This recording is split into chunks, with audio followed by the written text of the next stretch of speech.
Ici Maître Sylvain Lamarche et bienvenue à l'émission Justice citoyenne. Justice citoyenne est une émission qui vise la participation des citoyens ainsi que les représentants d'organismes communautaires voués à la défense et à la promotion des droits dans le domaine du droit du travail et du droit de la santé. Aujourd'hui, nous aborderons à l'émission le sujet des congédiements et des licenciements pour motifs économiques ou lors de vente d'entreprise. Dans le contexte économique actuel, les employeurs peuvent devoir procéder à des licenciements afin de répondre aux exigences de rentabilité économique. Dans certains cas, il y aurait lieu de procéder à des mises à pied de salariés, des abolitions de postes ou des restructurations administratives de l'entreprise. Il faudra s'assurer que lors de ces prises de décision, les droits des travailleurs et du contrat de travail soient respectés. Cependant, tout employeur qui désire procéder au licenciement individuel ou collectif de ses salariés, à des abolitions de postes, à la rétrogradation des salariés cadres ou non cadres, à la restructuration interne de l'entreprise ou à la fermeture partielle de l'entreprise, il devra le faire en respectant les dispositions de la Loi sur les normes du travail et le Code civil du Québec.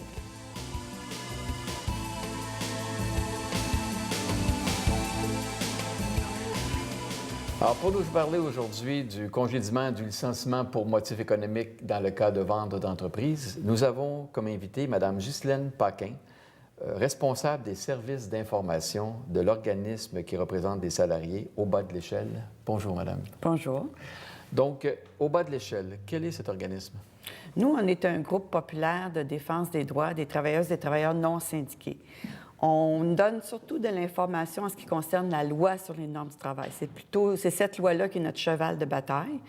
Mais on peut donner aussi des informations et des fois intervenir sur d'autres lois comme les droits de la personne, le Code civil, un petit peu sur le Code du travail quand les gens ont des problèmes avec leur syndicat, malheureusement, et d'autres lois connexes qui touchent le domaine du travail. Donc, finalement, votre mission, c'est de représenter d'abord les travailleurs, les salariés non syndiqués. C'est ça. Exactement. Votre organisme au bas de l'échelle existe depuis combien de temps? Nous, en fait, on va fêter notre 40e cette année. Alors, on existe depuis 1975. C'était des travailleurs sociaux du centre-ville de Montréal qui voyaient les problèmes des personnes qui travaillaient dans les bureaux ou qui travaillaient comme aide familiale, puis ils ont voulu essayer de regrouper ces personnes-là. C'est comme ça que ça a commencé au bas de l'échelle. Puis, au fil du temps, le groupe a décidé d'élargir un peu ses mandats à toutes les personnes, toutes les travailleuses et les travailleurs non syndiqués. Alors, d'ailleurs, d'au bas de l'échelle est issu certains groupes comme l'Association pour le personnel domestique, par exemple. Les services que vous offrez, quelle est la nature des services que vous offrez? Alors, nous, on offre essentiellement un service d'information téléphonique. Il n'y a pas beaucoup d'organismes comme au bas de l'échelle dans la province de Québec. Alors, par le service d'information téléphonique, on peut rejoindre quand même des personnes de toute la grande région de Montréal, mais aussi parfois de certaines régions qui ne sont pas desservies par des organismes comme nous. Alors, c'est un service d'information. On ne peut pas donner de conseils juridiques, on n'est pas un bureau d'avocats, mais on peut donner de l'information, des conseils pratiques, des stratégies aux gens pour essayer de tirer leur épingle du jeu là, quand ils ont des problèmes. Ce qui concerne surtout la loi sur les normes du travail, comme je disais. Donc, vous donnez de l'information. Est-ce que vous donnez aussi des séances d'information, de formation ou d'accompagnement aussi? Oui, c'est ça. En fait, on ne fait pas d'accompagnement, mais ce qu'on fait, c'est que pour les personnes qui pensent avoir une possibilité de déposer une plainte à la Commission des normes du travail, on va leur offrir une rencontre d'information. D'accord. Pour leur expliquer un peu comment ça fonctionne, le traitement de la plainte, pour qu'ils comprennent à quoi ça sert la plainte, quel genre de réparation ils pourront obtenir. Puis, on a aussi une rencontre sur la médiation pour les personnes qui ont déposé une plainte puis qui, là, ont besoin de se préparer parce que l'étape suivante pour certains recours, c'est la médiation. Alors, on les prépare, on leur explique c'est quoi la médiation, on leur donne des idées de qu'est-ce qu'ils peuvent réclamer en médiation, on leur dit comment ça va se dérouler, on leur donne des trucs pour bien négocier là, un règlement intéressant. Donc, principalement, c'est de les informer sur le cadre légal de la loi sur les normes du travail, les recours qui existent en vertu de pratiques interdites, j'imagine, le congédiement sans cause juste suffisante. Harcèlement psychologique, c'est ça. Mais on offre aussi des séances d'information qu'on appelle, qui durent 2-3 heures. On en offre comme 160 dans l'année, on en offre quand même beaucoup, auprès surtout des groupes de développement d'employabilité, d'insertion au travail, des personnes qui vont soit entrer sur le marché du travail ou retourner sur le marché du travail. On en offre aussi beaucoup dans les cours de francisation pour les personnes immigrantes qui arrivent ici, qui ne connaissent pas la loi. Alors, c'est 160 séances d'information qui vont joindre jusqu'à 2500 personnes là, par année. Donc, vous avez un gros mandat, puis vous rendez un grand service aux salariés pour leur expliquer la loi sur les normes du travail ainsi que les recours. Dans le contexte plus actuel des fermetures d'usines, des licenciements collectifs ou des ventes d'entreprises, est-ce que vous avez constaté là, des appels ou des interrogations de la part de votre clientèle ou des citoyens qui vous appellent? Alors, nous, c'est ça. Il y a effectivement des personnes qui nous appellent qui vivent des licenciements, soit pour des causes de problèmes économiques de l'entreprise, soit par restructuration ou des problèmes techniques, là, technologiques, je veux dire, d'introduction de nouvelles machineries, c'est ça. Mais, en fait, je dirais que la plus grande majorité des personnes qui nous appellent, qui pensent avoir vécu un licenciement économique, souvent se retrouvent dans des situations où ils ont été congédiés, puis le prétexte a été le licenciement. Souvent, les personnes, finalement, quand on creuse un peu, on se rend compte que ce n'est pas un véritable licenciement, qu'il y a des possibilités que ce soit en réalité un congédiement déguisé, puis qu'ils puissent déposer une plainte à ce moment-là à la Commission des normes du travail.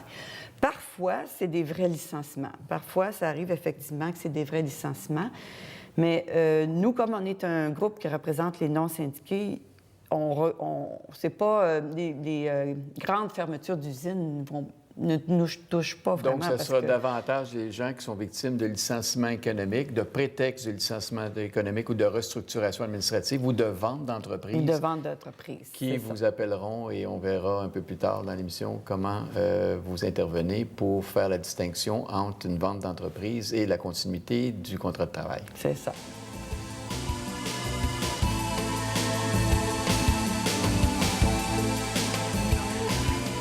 Le salarié qui justifie au moins 2 années de service pourra avoir recours à l'article 124 de la Loi sur les normes du travail.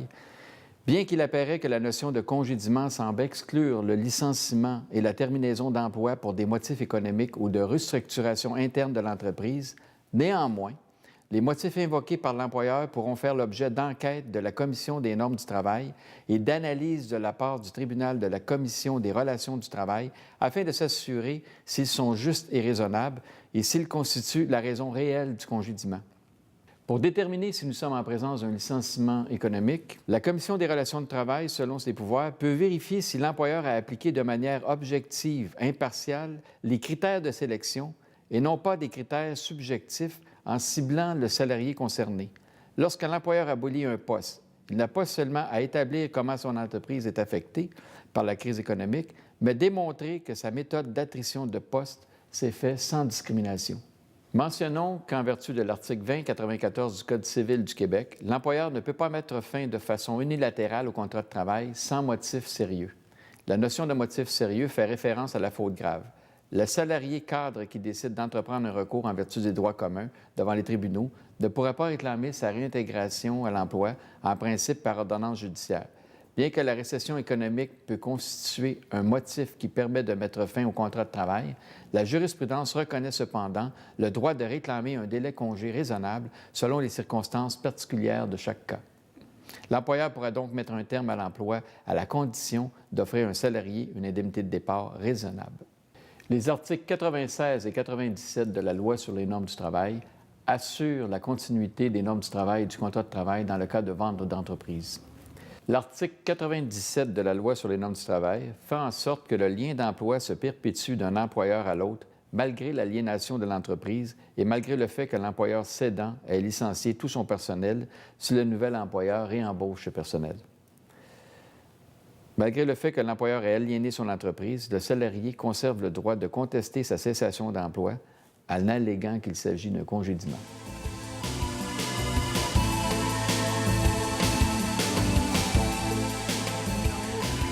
On parlait de licenciement et de congédiement. Comment reconnaître le licenciement économique pour motif économique d'un congédiement?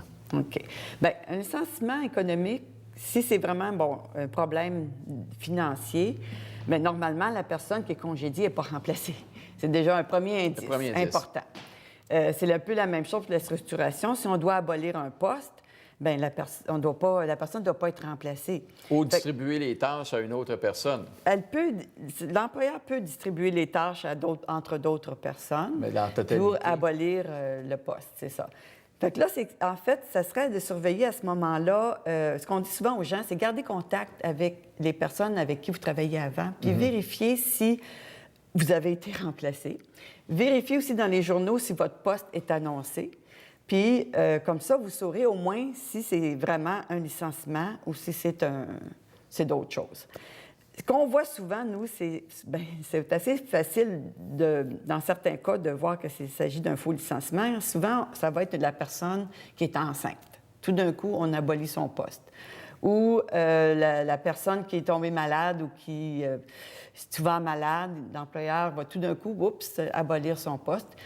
Quand il y a une autre façon aussi que ça peut se produire, c'est qu'il peut y avoir, par exemple, quelques personnes qui sont mises à pied ou licenciées. Puis, comme par hasard, ça va être les personnes qui revendiquent leurs droits ou la personne qui est enceinte, la personne qui est malade, qu'on va licencier en premier. Alors, c'est là que ça devient un petit peu plus difficile. De regarder quel poste est touché, finalement, dans la décision de l'employeur de procéder à une restructuration et de regarder les motifs, quelle personne est visée, et en plus de regarder, finalement, les tâches, comment ils sont distribués, est-ce qu'ils sont... Parce qu'on peut aussi nommer un autre poste, un autre type d'emploi qui fait effectivement les mêmes fonctions, les mêmes tâches.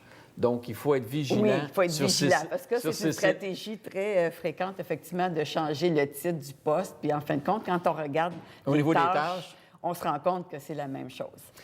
Mais il y avait aussi, quand on pense au licenciement, les gens pensent toujours que l'employeur doit licencier par ordre d'ancienneté. Bon, oui, malheureusement, y a-t-il un respect de règles d'ancienneté? C'est pas tout à fait comme ça que ça s'applique dans la loi, mais par contre, l'employeur doit utiliser des critères objectifs. Et rationnels. Rationnels, équitables, puis transparents pour choisir les personnes qu'il doit licencier.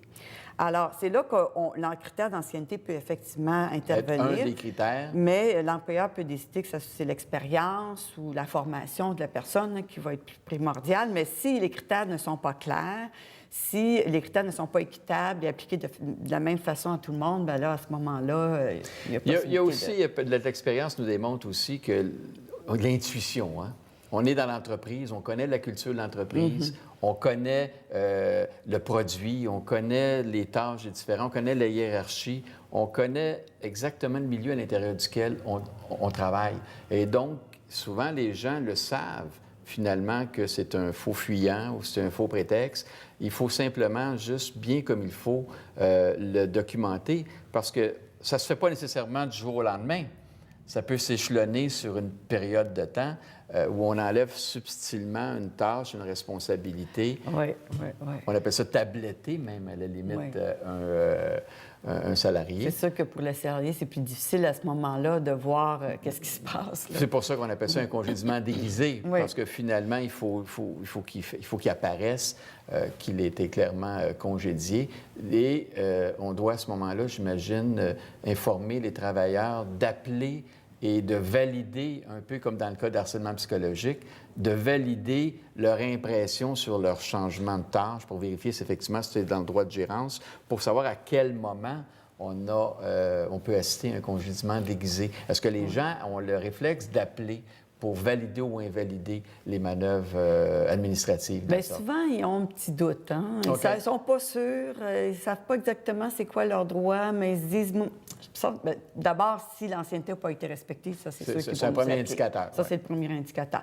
Mais des fois, il y a un petit doute. Bien, soit une femme enceinte va comprendre que c'est peut-être ça. Puis, les gens vont nous appeler, puis là, on va essayer de regarder ensemble, là, vraiment, la situation. Nous, ce qu'on dit aux gens, c'est, dans le moindre doute, de toute façon, déposer une plainte à la Commission des normes du travail. Vous n'êtes pas obligé de monter un gros dossier. Vous apportez le plus de preuves possible.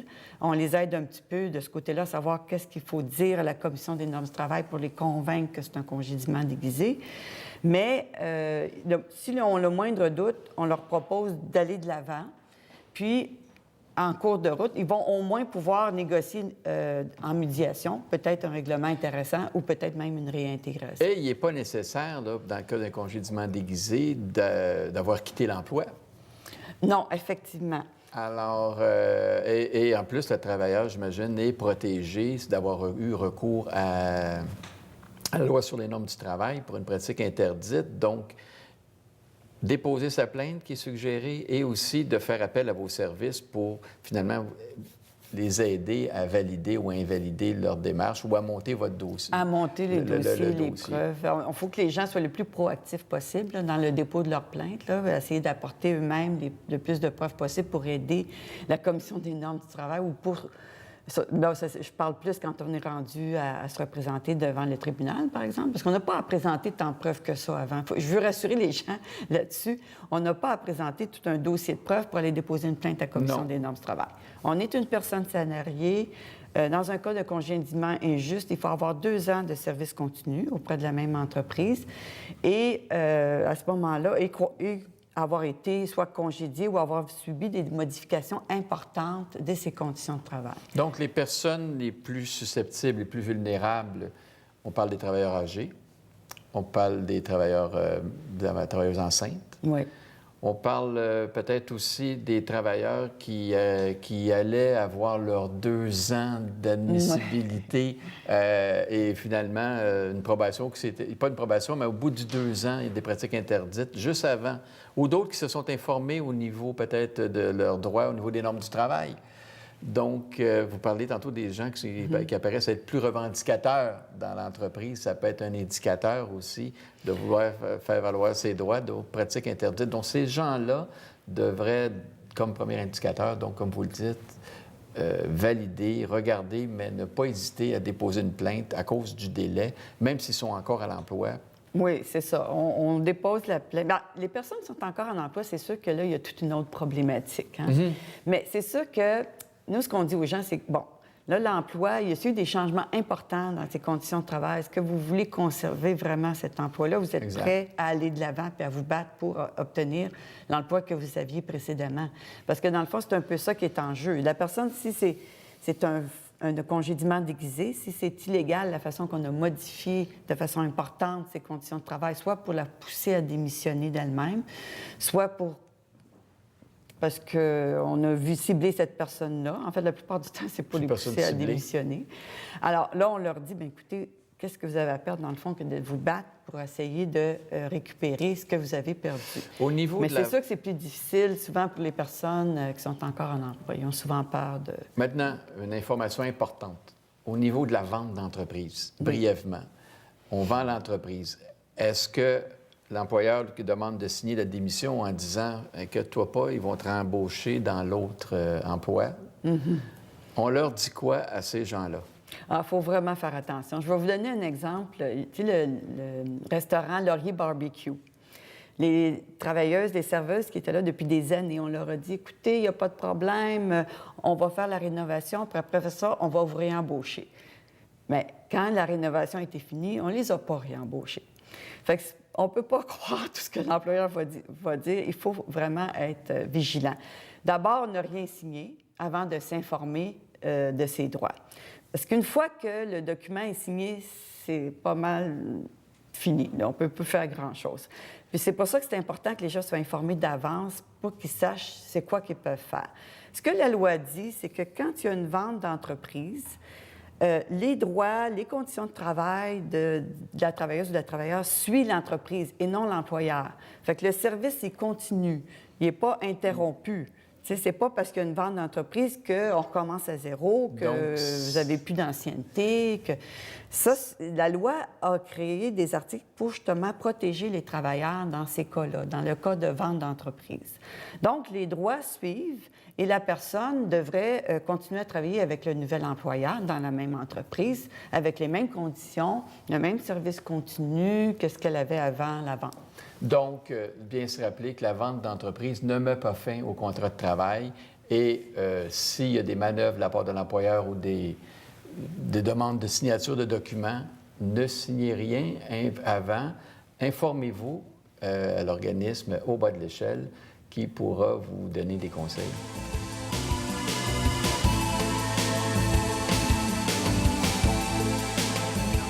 Donc, dans le cas de vente d'entreprise, l'employeur insiste pour maintenant pas signer une démission, mais un nouveau contrat de travail. Faire signer un nouveau contrat de travail dans lequel on change le titre d'emploi ou même le salaire, ou certaines conditions, ou même on ne change rien. On fait quoi? Bien, si on ne change rien, c'est sûr que là, il n'y a pas de problème. Le service continue. Si tout est respecté au niveau de la loi, on continue comme ça, c'est très bien. Mais si l'employeur fait de grandes modifications au niveau des conditions de travail, il veut que vous repreniez votre ancienneté à zéro, comme si vous commenciez l'emploi dans une nouvelle entreprise. Alors, à ce moment-là, évidemment, il faut se méfier puis demander à réfléchir avant de signer quoi que ce soit.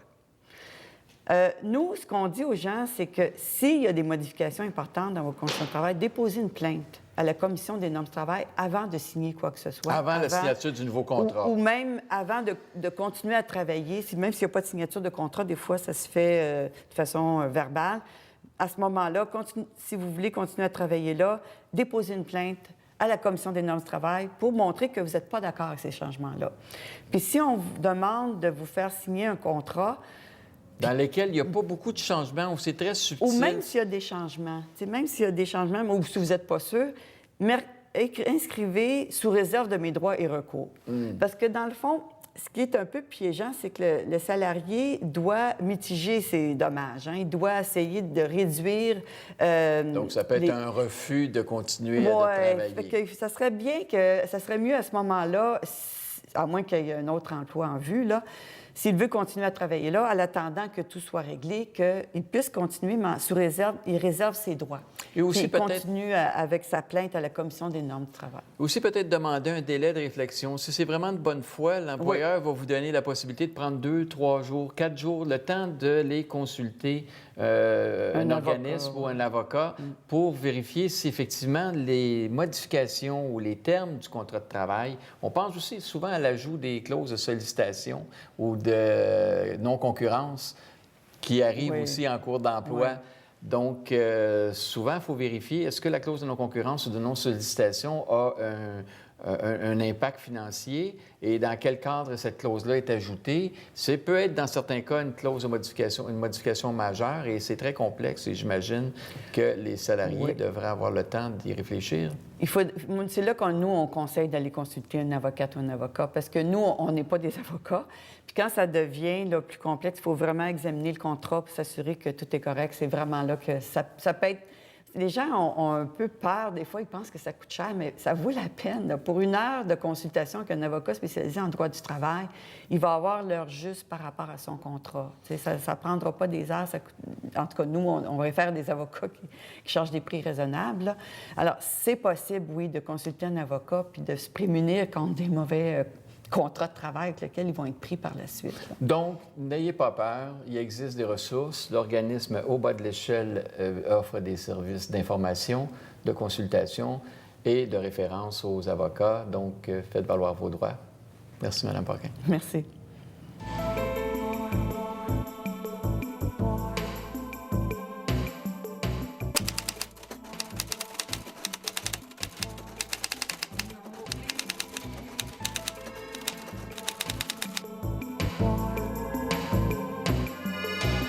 La pratique de la médecine et les services de santé s'inscrivent dans un cadre légal devenu fort complexe, composé de multiples lois, codes et règlements.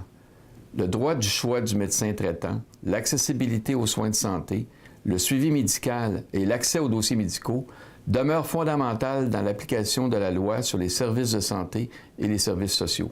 Le dossier médical constitue une source importante de renseignements et de communication entre les professionnels de la santé ou les organismes chargés d'assurer la continuité des soins.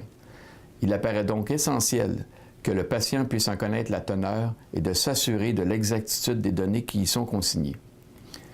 Bien que le patient ne soit pas propriétaire de son dossier, il a un droit garanti par la loi.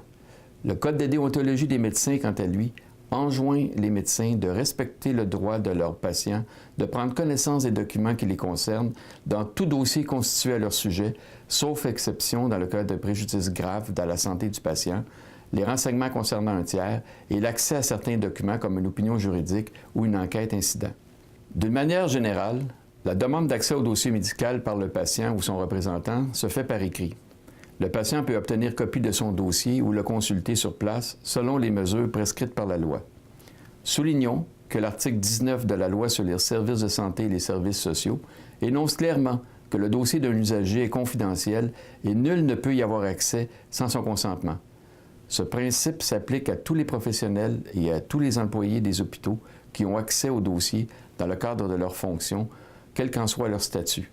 Le cadre légal sur les services de santé et les services sociaux et d'accès au dossier médical demeure nécessaire dans les recours en responsabilité médicale pour compenser les dommages des victimes d'erreurs médicales. Mais il a surtout pour but d'assurer la qualité des soins, l'accessibilité aux services de santé et services sociaux. De nombreuses lois et règlements obligent les établissements de santé à conserver les dossiers médicaux. Si vous avez des questions ou des commentaires en regard au sujet de cette émission, nous vous invitons à nous les communiquer à l'adresse courriel qui apparaît à l'écran.